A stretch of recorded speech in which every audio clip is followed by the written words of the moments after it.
Hi అండి. నేను మీ బెజవాడ కుర్రోడిని. 'తలవాన్' ఇది మలయాళ ఇండస్ట్రీలో చిన్న సినిమాగా రిలీజ్ అయ్యి బ్లాక్ బస్టర్ హిట్ అయితే కొట్టింది. కొన్ని సినిమాల్లో వైలెన్స్ గాని, రివెంజ్ గాని చాలా డైరెక్ట్‌గా ఉంటాయి. డైరెక్ట్‌గా విలన్‌ని కొట్టేస్తాడు, పగ తీర్చేసుకుంటాడు. కొన్ని స్టోరీలు ఎలా ఉంటదంటే పగ తీర్చుకోవాలనేవాడు చాలా సైలెంట్‌గా చూస్తాడనమాట. వాళ్ళకి జరిగిన అన్యాయం కోసం రివెంజ్ తీర్చుకోవడానికి చాలా ఇయర్స్ అయితే వెయిట్ చేస్తాడు. అండ్ అదును చూసి కాటేస్తాడు. పగ తీర్చుకున్న తర్వాత తను దొరికిపోకుండా వేరే వాళ్ళని ఇరికించడానికైతే ట్రై చేస్తాడు. సో, అలా ఇరికించబడ్డ వ్యక్తి ఎలా బయటకొచ్చాడు, అండ్ ఆళ్ళు ఇరికించబడ్డ వ్యక్తే పోలీస్ అయితే ఎలా ఉంటుందో ఈ మూవీ అనేది చెప్పిద్ది. సో, బేసిక్‌గా మూవీ ప్లాట్ వచ్చేసరికి సస్పెన్స్ థ్రిల్లర్ అనమాట. సో, మలయాళం సినిమాలో లాగ్ ఉంటది, బోర్ కొడతదన్న టాక్ అయితే ఉంటది. కానీ ఈ సినిమాలో ఫస్ట్ సీన్ నుంచి లాస్ట్ సీన్ వరకు ఎంగేజింగ్ గానే ఉంటది. యూజువల్‌గా సస్పెన్స్ థ్రిల్లర్‌లో ఉండే ప్లాట్ ఏంటంటే ఒక హత్య జరిగిద్ది.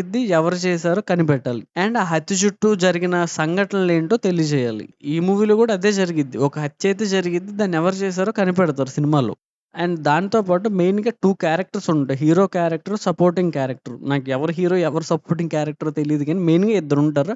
అండ్ వాళ్ళిద్దరి మధ్య ఇగో క్లాషెస్ ఉంటాయన్నమాట. వాళ్ళిద్దరూ కేస్‌ని ఎలా సాల్వ్ చేశారనేది ఈ movie speciality. Crime thriller, suspense thriller మూవీస్‌ని ఎంజాయ్ చేసేవాళ్ళైతే ఈ మూవీని చూడొచ్చు. మీకు టైం ఉన్నప్పుడైతే చూడండి. ఈ మూవీ తెలుగులోనే సోనీ లివ్‌లో ఉంది. అండ్ సబ్స్క్రిప్షన్ లేని వాళ్ళు ఏం చేయాలో తెలుసు కదా! ఐబొమ్మలో చూడండి. సో, అంతే. కొత్తగా మన ఛానెల్‌కి ఎవరైనా వచ్చుంటే ప్లీజ్ సబ్స్క్రైబ్. Thank you. మళ్ళీ నెక్స్ట్ వీడియోలో కలుసుకుందాం. By by everyone.